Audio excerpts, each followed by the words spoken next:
Hi hello నమస్తే welcome to Telugu capital TV. నేను మేఘన. ఈ రోజు మనతో పాటు ఉన్నారు ప్రముఖ హైకోర్టు అడ్వకేట్ శ్వేత గారు. నమస్తే మేడం. నమస్తే. మనం చూస్తున్నట్లయితే రోజు రోజుకు బంగారం ధర ఆకాశాన్ని అంటుతుంది. ట్రంప్ రాక వల్లనే బంగారం పెరిగింది అని అందరూ అంటున్నారు. అసలు ఈ ట్రంప్ రాకకి బంగారం పెరగడానికి గల రీజన్ ఏంటి మేము? యూజువల్లీ యుఎస్ ఫెడరల్ రిజర్వ్ వడ్డీ రేట్ల దాన్ని బట్టి అమెరికన్ డాలర్కి రేట్ పెరుగుతుందా తగ్గుతుందా దాని డిమాండ్ని బట్టి ఈ బంగారం రేట్లు అనేవి యూజువల్లీ టైప్ అయి ఉంటాయి అన్నమాట. ఈ ఫెడరల్ ఓపెన్ మార్కెట్ కమిటీ అనేది ఉంటుంది. దాంట్లో వడ్డీ రేట్లు పెంచారా తగ్గించారా అనేది చెప్తూ ఉంటారు.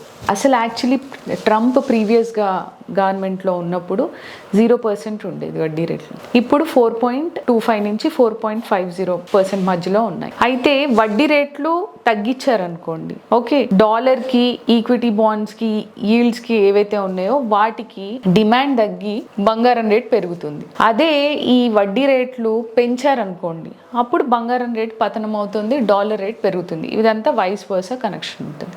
అయితే ట్రంప్ ఫస్ట్ నుంచి చెప్తూ వచ్చింది ఏంటి అని అంటే, ఈ ఫెడరల్ రిజర్వ్స్ ఎవరైతే ఉన్నారో తని చైర్పర్సన్ అండ్ ఆ కమిటీకి ఏం చెప్తూ ఉండడం జరిగింది అని అంటే, మీరు వడ్డీ రేట్లను తగ్గించండి అప్పుడు బంగారం రేటు పెరుగుతుంది అని చెప్పడం జరిగితే, ట్రంప్ మాట వినకుండా వాళ్ళు యథాతథంగా లాస్ట్ 4 years నుంచి ప్రీవియస్గా 5.5 ఉండేది వడ్డీ రేట్, ఇప్పుడు 4.5కి వచ్చింది. ఈ 4.5 ఏదైతే ఉందో పర్సెంటేజ్ ఆఫ్ ఇంట్రెస్ట్, దాన్ని అలాగే యథాతథంగా కొనసాగించడం జరిగింది. అయినా కానీ బంగారం రేట్లు విపరీతంగా ఆకాశాన్ని అంటుతున్నాయి. అండ్ ఈ నిర్ణయంపై ట్రంప్ మండిపడడం కూడా జరిగింది.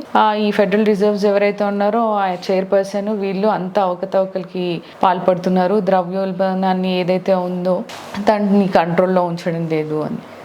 సో డెఫినెట్గా ఈ వార్ ఎన్విరాన్మెంట్ ఏదైతే ఉందో ఈ సిచ్యుయేషన్స్ అగ్రవేట్ చేస్తాయి. ఆల్దో ఫెడెక్స్ తన ఇంట్రెస్ట్ రేట్ని తగ్గించకపోయినా బంగారం రేట్లు ఎందుకు పెరుగుతున్నాయంటే, first of all Ukraine Russia war ఒకటి, ఇరాన్కి ఇజ్రాయెల్కి జరిగిన వార్ ఒకటి, ఈ అనిశ్చిత పరిస్థితుల్లో అండ్ తీవ్రమైన ఇన్ఫ్లేషన్ రిసెషన్ వస్తుందేమో అనే భయంతో ఈ బంగారం రిజర్వ్స్ అనేవి పెంచుకుంటున్నారు ఎవ్రీ కంట్రీ. సో డెఫినెట్గా గోయింగ్ ఫార్వర్డ్ ఇంకొక 1 year వరకు ఈ రేట్లు ఇంకొక 2x పెరిగిపోయేటట్టే ఉన్నాయి, కానీ తగ్గేటట్టు మాత్రం అనిపించట్లేదు. ఓకే, మేము చాలా చక్కగా వివరించారు. Thank you so much.